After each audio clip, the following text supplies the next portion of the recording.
Okay. So as I said, basically one electron atom problem is nothing other than the hydrogen atom.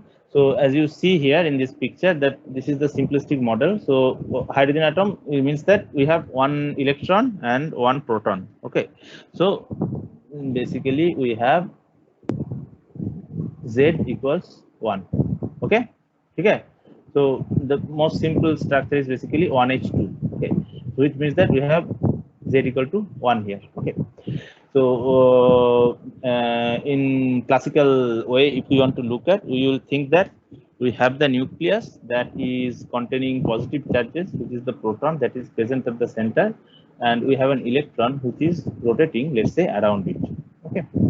Now it's the very simplistic model. So this problem has basically certain symmetry. Okay.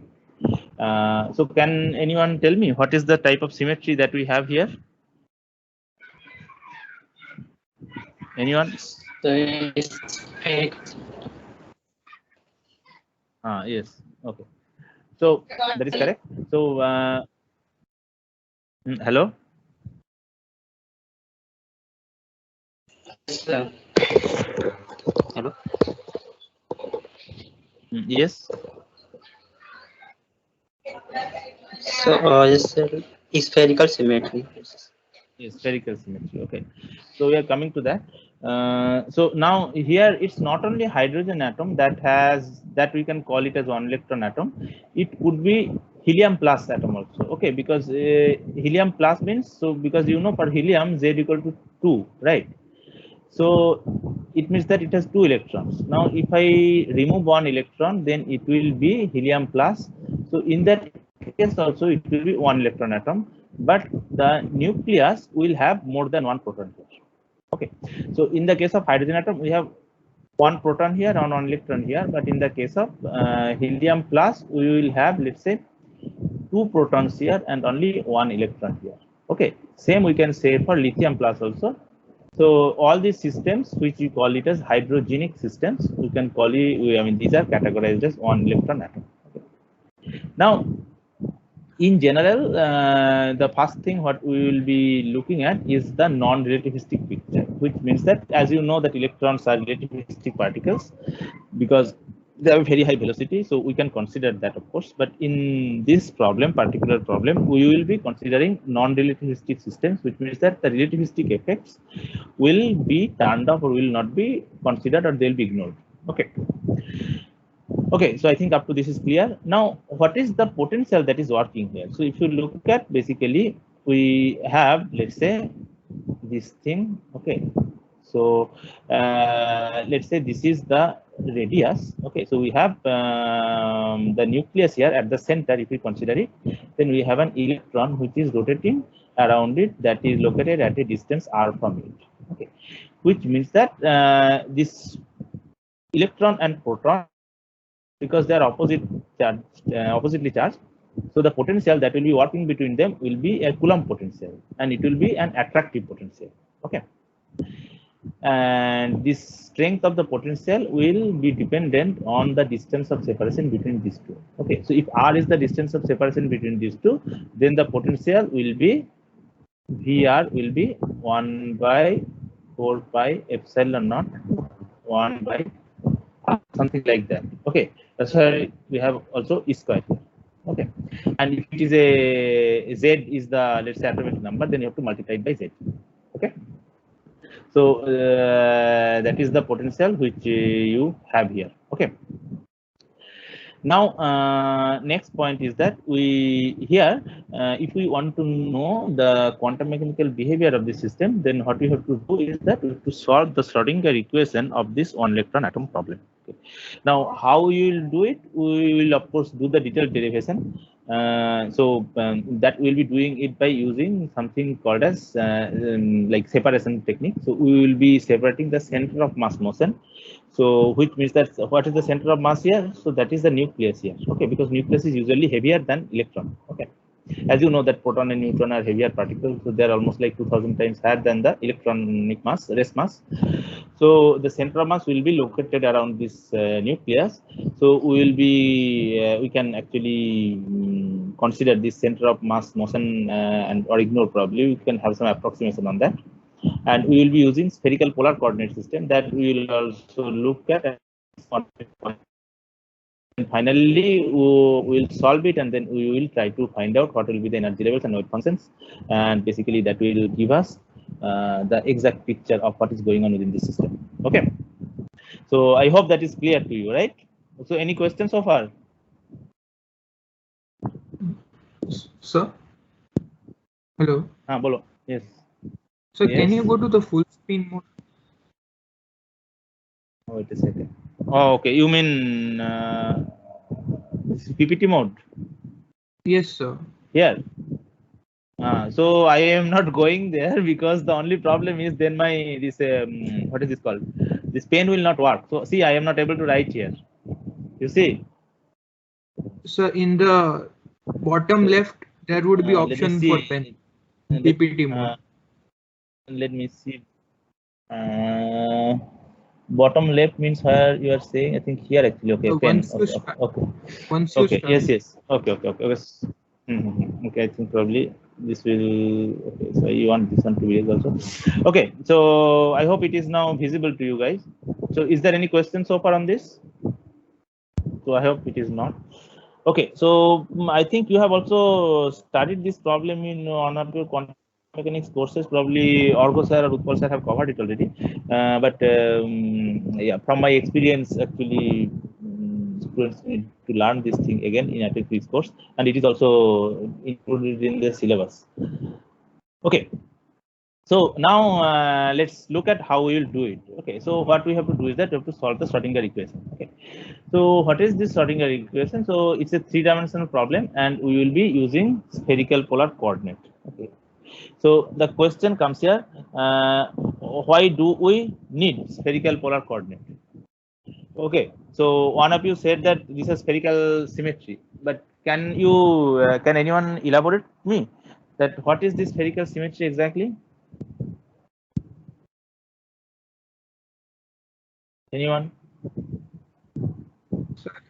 if we have these three coordinates r, theta, and 5, then if we change the sign of any one of them, then the quantity does not change. Or means if we rotate by 180 in case of angles. No. Okay. So that is not the exact question which I'm asking. So what I'm asking is that for this particular problem, so this is a quantum mechanical problem that we are going to solve. Okay.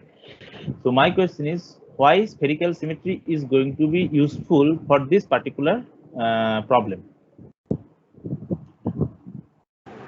Hello, sir. Because the potential is changing according to the radius only. Okay. Very good. So then what is the problem in using, let's say, Cartesian coordinate?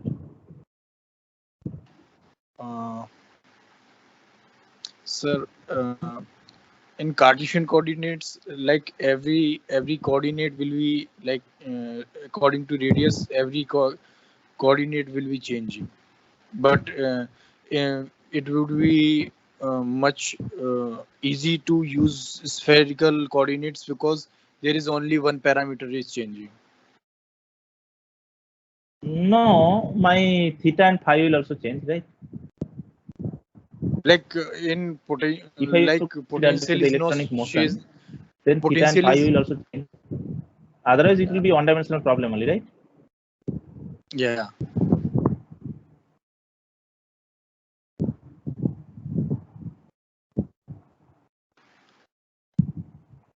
So any thoughts on this?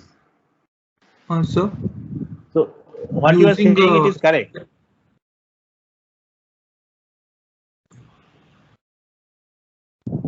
Hello. Hello.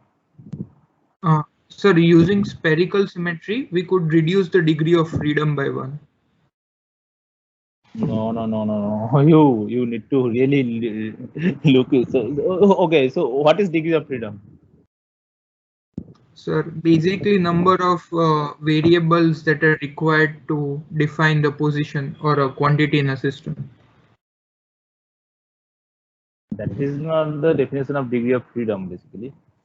Okay, so see, let's say if I go from XYZ to R theta phi, do you think that any change will happen to the system? Let's say I'll give you a very simple example. Let's say you have a dumbbell. Okay, let's say like a molecule with two atoms, linear molecule. Okay, so now imagine if I move from Cartesian to spherical polar system, which means that XYZ to R theta phi. Do you think any physical change will happen to the system?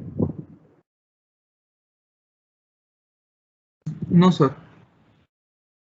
Okay, so let me give you a very simple. Let's say this is my, let's say, molecule. Okay, right, and let's say this molecule is having some motion in this direction and then some probably rotation. Okay, so do you think that is dependent on what Cartesian coordinate system I use?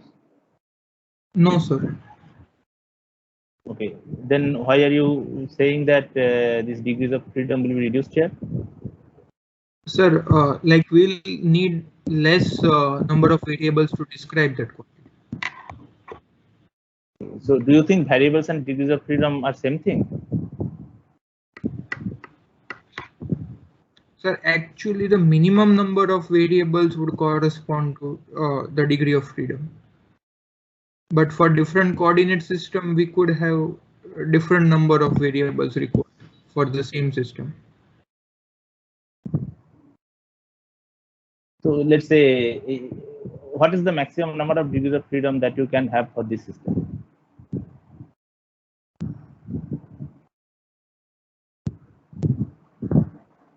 That would depend upon our coordinate system, like what we are using. Okay, But so let I me give guess you a it very would be- simple example. Okay,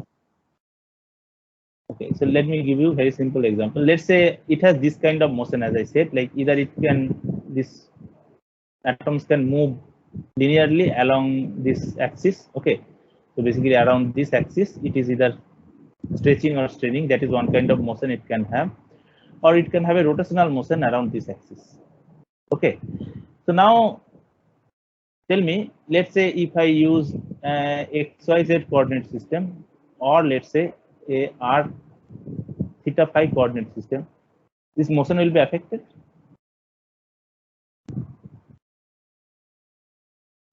No, sir. Okay, so then do you think the degrees of freedom will change? So it will remain the same. Okay, so you see, the thing is that coordinate system is something which has been developed by humans for our convenience, mathematical convenience. So we want to use one particular problem. Let's say in classical mechanics, you have done this central force problem, right? So we have used something which is other than Cartesian coordinate there. Why? Because it helps us to make the mathematics easier. So the mathematics will be simple. So we can get a nice solution and which we can physically relate it to. Okay. So coordinate system is something which we have developed. It's a mathematical tool. Okay. So that is not, and basically the system does not know what coordinate system you are using. Okay. You understood? Right. So I don't think this will be directly reducing the degrees of freedom here. Okay.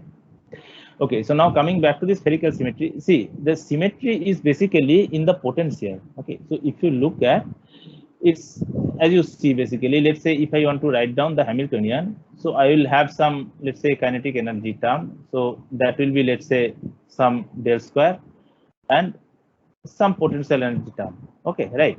Now this del square term will have all three components, let's say x, y, z. Okay, so it will not make any difference if I use x, y, z or r theta phi or let's say cylindrical coordinate system. But it's the potential that actually determines that which coordinate system will help me to get an easier way of solving this problem. Okay, so here I can express this potential in terms of x, y, z coordinate also. But then that will complicate the structure of this Hamiltonian. Okay, why? because then I will have multiple terms which will have, let's say, del x square, then 1 by z square x and something. But if I use spherical polar coordinate system, then this potential will be of the order of 1 by r. Okay, which means that it is only a function of one variable, and I can use something called as separation of variables very easily this problem. Okay, so it is the symmetry of the potential actually that determines which coordinate system will be beneficial to solve this problem. Is this clear?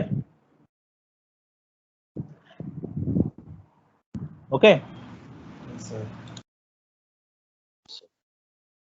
Hello. Sir, yes, sir, it is clear. Okay, so here basically we are using this r theta phi coordinate system for that reason, and here r is the distance between the nucleus and the electron, and theta is the polar angle which varies between 0 to pi, and phi is the azimuthal angle that varies between 0 to 2 pi. Okay, so this Laplacian, that is the del square, which we can express in Cartesian coordinate system in this form, that is del to del x square, del to del x square, del to del z square. Okay, so here you can see I have made a mistake.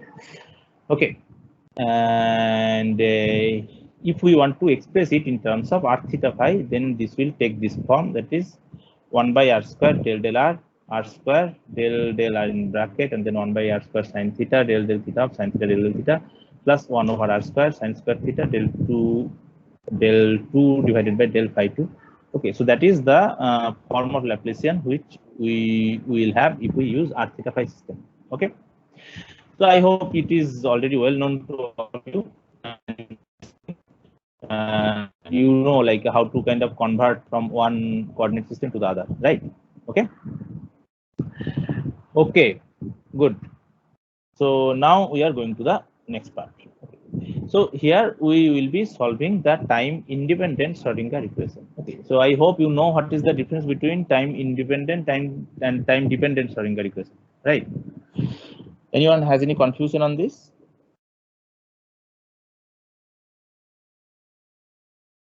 Hello, anyone? No, sir. Fine. So can you tell me why we are using time independent Schrodinger equation here?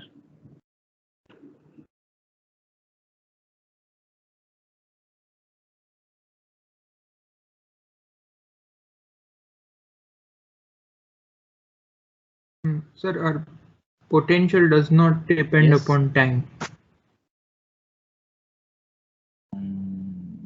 Okay, you can say that, right? Okay, but if you look at that in quantum mechanics, all the problems that you have studied, your potentials are independent of time, right?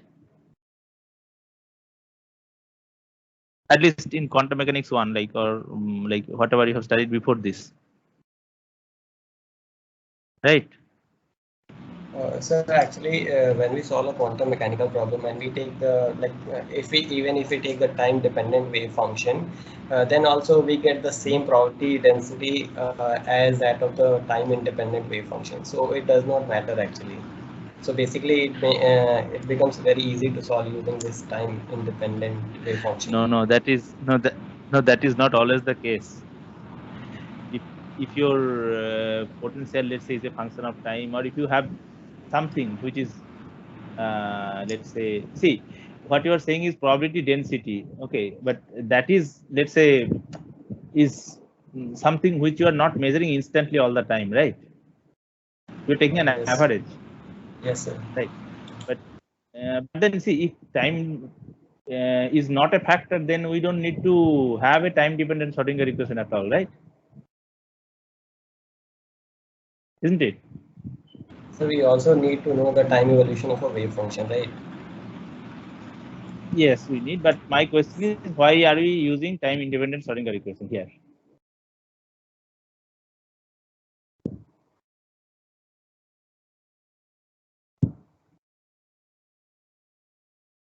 So I hope you have studied perturbation theory already, right? Yes, sir. So can you tell me what are the different, like there are, I think, few sections in perturbation theory that have been covered. Can you tell me the names?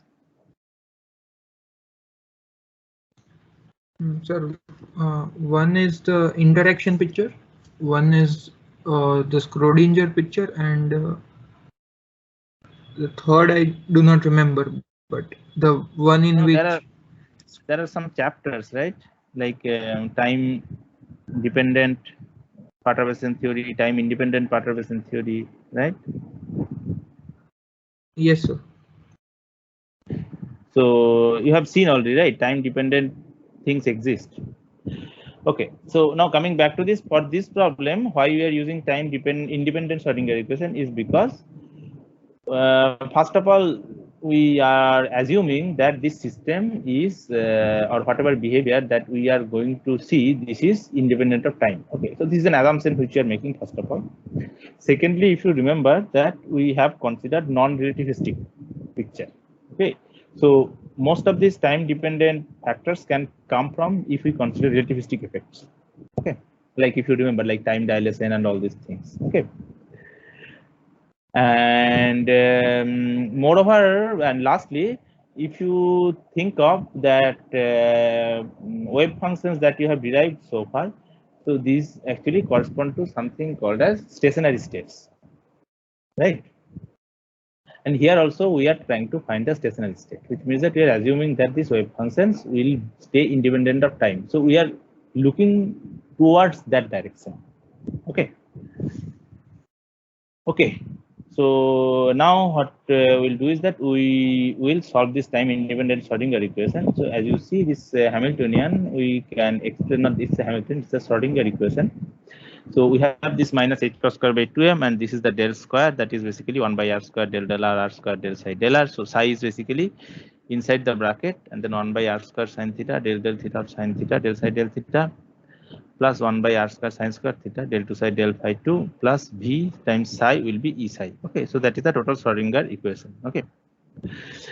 Now, if I want to solve this, so I have to use a technique which is called as separation of variables. So this is a very commonly used technique. You have already, I think, come across it quite a few times. So I'm not explaining it into details.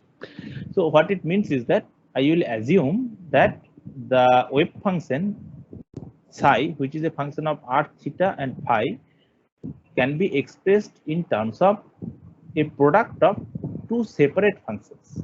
So here one is a function which is r, capital R, that is a function of the distance r, small r, and we have another function that is y, which is a function of theta and phi. So this first part is called as radial part, and the second part is called as azimuthal part.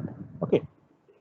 Now you can ask me why are we doing it? This first reason is that it will remove the mathematical complexity. Okay, so we will get easy equations and we can solve them easily. Okay, but the physical reason behind this is that the potential which we have here is only dependent on the distance of separation r. So it actually tells us that r and theta and phi, they can be separated. Okay, so we will be splitting this second part also later on. Okay, so any questions so far on this?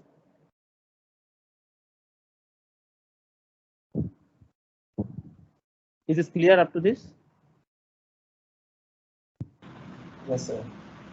Okay, so I would request you all that please solve these steps at your side, basically at home. You take the book or notebook and then you do these steps yourself. Okay, because just looking at the PPT will not do it, help you. Okay, see, for example, like this is, I am just telling you from my personal experience that right now the situation is something like you are having online lecture and I'll be sharing the PPT with you. So you feel that, okay, I have a lecture note already, which means that I don't need to write it down anywhere. In class, actually, you do write it down. Now that has a benefit or a genuine advantage. It is that whenever you listen and write, then your brain actually captures a larger part of this information for a longer amount of time. Okay. And if you write it, then basically your remembering capacity also increases. Okay, so please solve this thing at your side. And one more thing is that if you don't solve it at your side, then what will happen is that, see, in the exam you might get some marks or you will get a grade. Okay, but that is not the end of the day, because in life, if you want to stay in this discipline or area or research, let's say, then you have to learn this thing by heart. Okay, so in that case, you will be forgetting all these things after a few months. Okay, even after a semester, probably after mid-sem, you will see that, okay, you have forgotten half of the things, but that is not desirable. Okay, so if you want to keep them, or let's say, like say, in your mind for a longer period of time, or if you want to be an expert, or let's say if you want to moreover sit for competitive exams or crack any interview, then you need to solve this thing on pen and paper yourself. Okay, so this is true for all the classes and all the lectures, so please follow this. Okay, this is my sincere advice to you guys. Okay. Okay, so now we have the equation, and after using this part, that is r and y, if we are putting this thing into this equation, then what we will have is that this particular form. So you can see that this left side, it has basically, earlier we have del, now it is ddr, because this partial derivative is removed by the complete derivative. And within the bracket, we have function which is basically derivative, which is a function of r only. Okay, and y, which is a function of theta and phi, that comes out of the bracket. Okay, and similar thing happens for this theta part, that y stays within the bracket, and basically r comes out of this bracket. Okay, so you can ask me that why only r becomes complete derivative and theta part has partial derivative still now, because this y is not only a function of theta, it is also a function of phi. Okay, so if it becomes only a if we have a quantity which is only a function of theta, then we will replace it with complete derivative. Okay, so I hope you all know the difference between partial derivative and complete derivative. So if you don't know, please consult some mathematical physics book and read this thing. Okay, and so far whatever we are doing is within only this gradient part. Okay, that is the kinetic energy term. We have not done anything with the potential energy term. So we have again this v r times y will be e times r times y. Okay, so now next what we are doing is that we are dividing both sides by this quantity y times r, and we are multiplying both sides by this quantity, which is minus 2m r square divided by h bar square. Okay, so if we do that, then this equation 5 will take this form, that is 1 over r ddr of r square d capital R divided by d small r, and minus 2m r square divided by h bar square within the bracket vr minus e. Okay, plus we have on the theta and phi part, that is the azimuthal part. Okay, 1 by capital Y and 1 divided in the bracket, we have 1 over sine theta del theta of sine theta del y del theta, plus 1 over sine square theta del 2y del phi 2. So this right hand side is 0. So this is our equation number 6. Okay, so this is just a simple mathematical manipulation we have done, and we end up with this. So I don't think any complications are here. It's simple step. If you practice, you'll get it. Okay, so now what we will see is that, so we have two terms here, right? So we have one here, and then we have another term that is basically this 1 by y. Okay, so now what I can do is that I can say this first part within this curly bracket is equal to minus of this term, which is the second bracket. Okay, so what does this mean? It means that if these terms are independent, then they can be equated to a constant. Okay, so this is called as a separation constant. Okay, so here I will choose this constant in this particular form, L times L plus 1. Okay, yes. Yes. So can you use a pointer so that we could see where you are? See, that's why I was actually using earlier, but then, okay, let me see, where is my laser pointer? Okay, so can you see this part? So basically I have this term here, that is here. Okay, this function, this is left hand side bracket, which is a function of r only, radius. Okay, and on the right, the second term is basically a function of theta and phi, that is y equation. Okay, so this first term can be equated to minus of this second term here, right? Okay, yes sir, which means that both, now this I can equate to a constant. So this form of, I mean, this constant I can take in this particular form, L times L plus 1, which means that this equation or this term which is only a function of r, that will be L times L plus 1, and this one will also be probably minus L times L plus 1. Okay. So I hope you have done this kind of exercise earlier, right? Yes, sir. Okay. So now you can you tell me why am I choosing this constant in this particular form, L times L plus 1?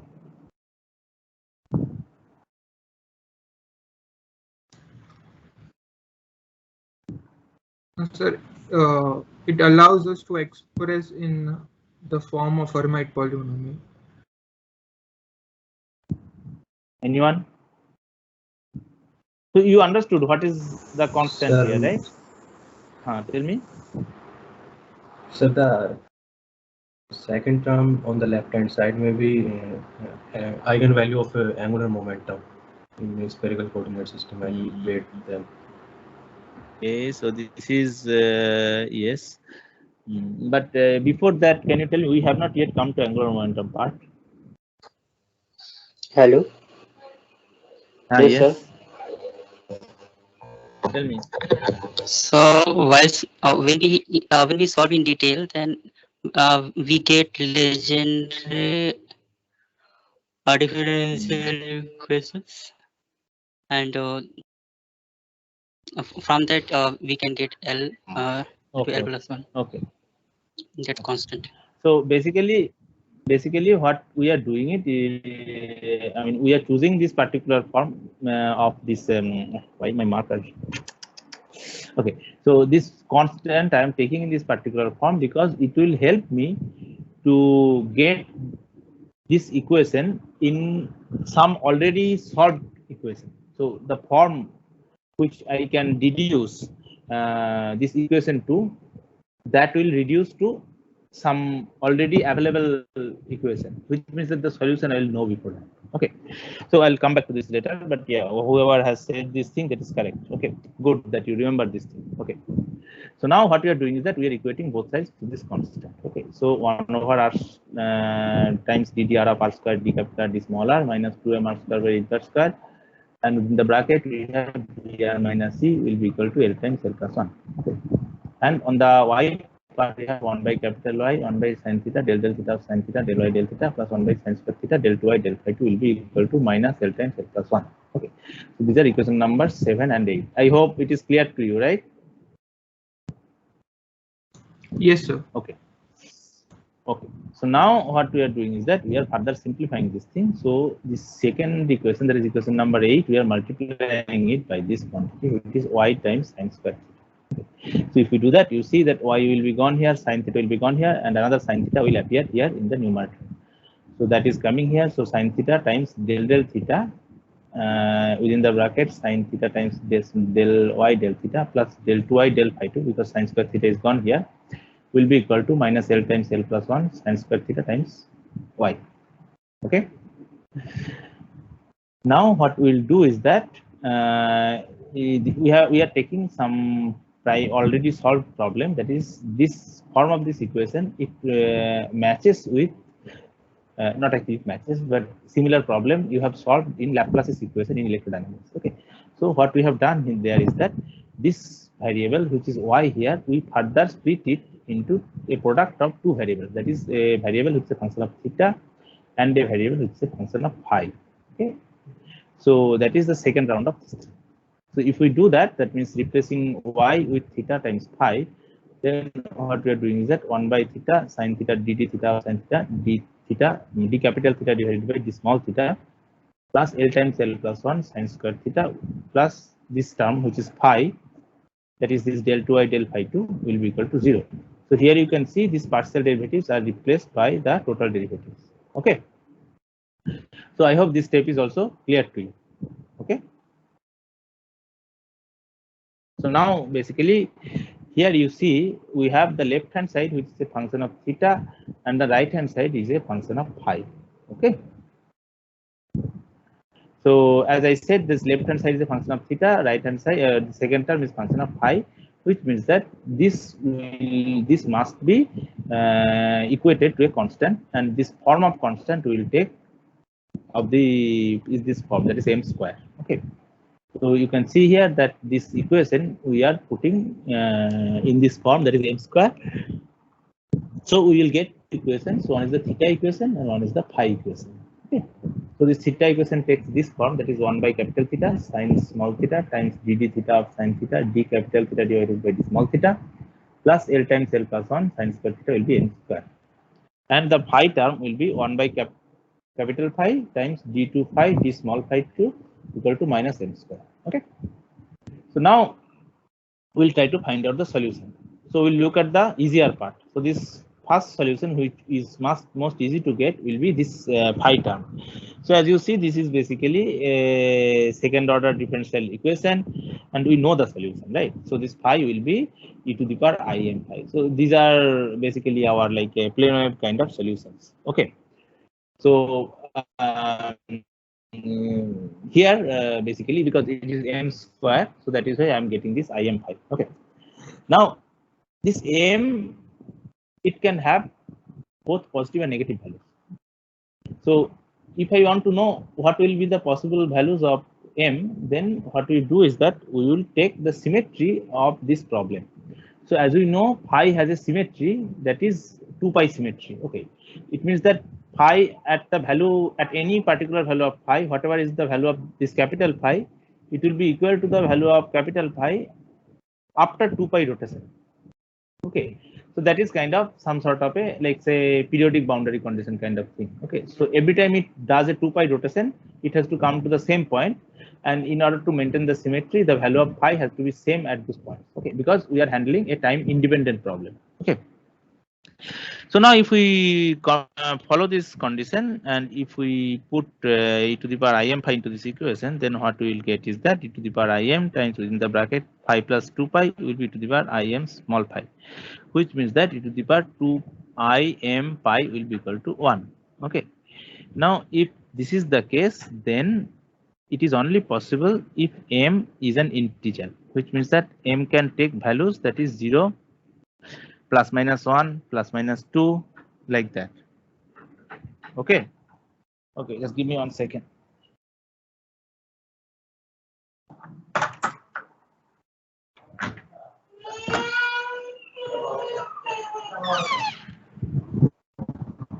Okay, so basically m will take integer values, that is 0, plus minus 1, plus minus 2, all these things. Okay, so these are the allowed values of m, which will be used for this particular problem. So any questions so far on this slide? Anyone? Yes, No. Okay, good. Okay, so I think you have already solved this thing, so it is kind of quite obvious. Okay.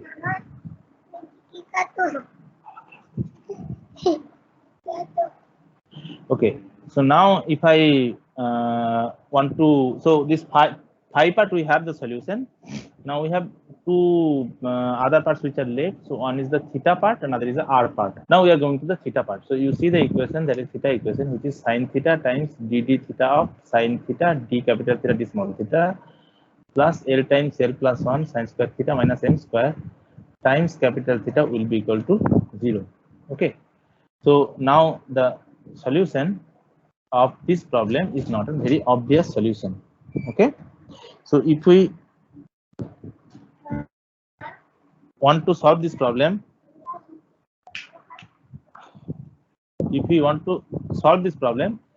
then we have to basically take help from something. Okay, so if you look at this problem, then basically you in mathematical physics course probably you have already studied something called as this Legendre function and associated Legendre function. Okay, so Legendre equation you have already solved, I think, right?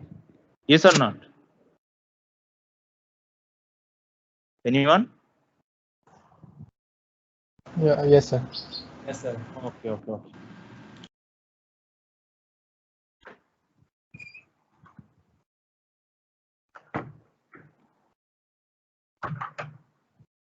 Okay, so this is we'll see that it will take the same form as that of generalized Legendre equation. Okay, so let us look at how it is. So let's say if we consider that basically, where am I? My cursor is gone yet. This is a very annoying thing. Okay. Okay. So you see, so basically, if I take x equal to cos theta, then I can actually replace. Okay, I'm coming back to this later. Okay. Anyway, so we'll see that this particular theta equation, it exactly matches with the form of Legendre equation, and the solution will be associated Legendre functions. Okay, so this is something which is already done, means that this solution exists. Okay, so you see the benefit of choosing this constant of this particular form, that is L times L plus 1 and m square, that gives us this advantage that we can map this particular equation, theta equation, to the exact same form of this generalized Legendre equation. Okay, which means that whatever solutions are there for this particular problem, we can also use those solutions. So we don't need to do any further work on this. Okay, so that is the beauty of this thing. Okay. Now, what is this form of this polynomial? So you can see there are two variables, that is L and M. Okay, so L determines the order of the polynomial, that is Lth order Legendre polynomial, and M is also there. Okay, so the solution, it takes this particular form, that is PLMX will be 1 minus x square to the power m by 2 times ddx of m times PLX. Okay, right. So that is the form of polynomial which basically that is the particular form of solution. Okay, so this PL is basically Legendre polynomial, and this PLM is basically associated Legendre polynomial. Okay. Anyway, so now we'll look at what is the generalized Legendre equation. So this generalized Legendre equation has this particular form, that is 1 minus x square times d2 dx square PLM minus 2x ddx of this plus L times L plus 1 minus m square divided by 1 minus x square PLM x equal to 0. Okay, so this you can simply consult any mathematical physics book, like even Arfken or even like Potter Goldberg, any book whichever you have used in your courses, mathematical physics course. So you can see this particular form and how this is solved. So that I think you can do. So if we substitute x by cos theta, then we can actually get this equation of this particular form. Okay, so we have to do a little bit of manipulation, but then we will end up with this particular form of equation, which is in equation number 15. Okay, so you can try it at home. Okay, so I hope, is there any question on this?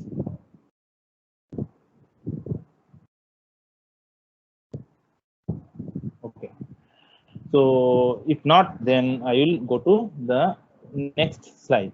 Okay. So now there is something which is called as basically, so if we something called as Rodrigues formula. So what is this? So this is an easier way of getting the values of Legendre polynomial. So let's say if it's an Lth order Legendre polynomial, then that can be expressed in this form, that is PLX will be 1 by 2 to the power L times L factorial times ddx to the power L times x square minus 1 to the power L. Okay, so let's say if L is 0, then P0x will be 1. If L is 1, then P1x will be half basically x. Okay, so you can actually try up to first few orders that what will be the values of these Legendre polynomials. These are again, I think you have already studied in your mathematical physics course. So these are, I'm just like giving some recap on this thing. Okay, and associated Legendre polynomial, if you know the values of Legendre polynomials, then you can use it to find the associated Legendre polynomial, but using this expression. Okay, question number 17. Okay, so here if you do that, then basically you can get the values of associated Legendre polynomials in this particular forms. Okay. Okay, so now let us look at what are the values that are coming here for our problem. So here let's say P L equal to 1, M equal to 1 will be sine theta. P L equal to 0, L equal to 1, M equal to 0 will be cosine of theta, and so on. Basically, different terms will be functions of sine theta and cos theta. Okay. And now, as we see that this potential, this problem has a spherical symmetry, which means that we can write this thing, that is PL minus M will be PL capital M. Why? Because you look at that, basically the solution has mod M here, which means that plus and minus are kind of like equivalent here because of this nature of this problem. Okay, so what it tells us is that for a given L, there will be 12 plus 1 values of M which are possible. Okay, so let's say if the value of L is 0, 1, or 2, then the value of M will range between minus L to plus L. Okay, so here this L is called as azimuthal quantum number and M is called as magnetic quantum number. So we'll see the consequence of this thing later on. Okay, so I hope this one is clear. Any question on this?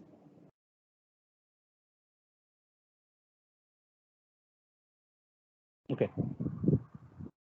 No, sir. Okay, so I hope I'm going little bit kind of fast here. So you tell me if you have any question on this so far. Okay, because since I'm not writing, so I'm moving a little bit fast. So you tell me if you have any question on any of this so far. Okay.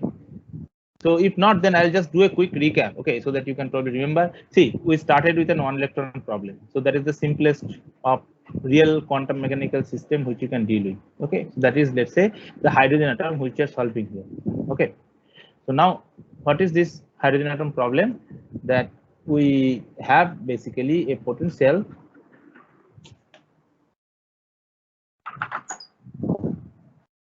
Okay, so we have a potential that is of this form, that is 1 over 4 pi epsilon naught E square divided by R, and we are considering the ignoring the relativistic effect. So this is the center of mass motion which we will be looking at later on. Okay, and we are using spherical polar coordinate system because of the inherent symmetry of this problem. Basically, it's the potential. Okay, then what we did is that we replaced the Laplacian in spherical polar coordinate system, and then we have taken the time independent Schrodinger equation, and here we have used separation of variables, that is psi we replaced as a product of R and Y, and after that we got two different equations. One is an equation of R and other is an equation which is a function of theta and phi. Okay, and we equated both sides to this constant, that is L times L plus 1. Okay, next what we did is that we have got two equations, and the second equation, which is a function of theta and phi, we have again further splitted it into theta and phi equation, and there we have got basically this is my theta equation and this second one is my phi equation. So phi equation is quite easy to solve. We know the solution exactly.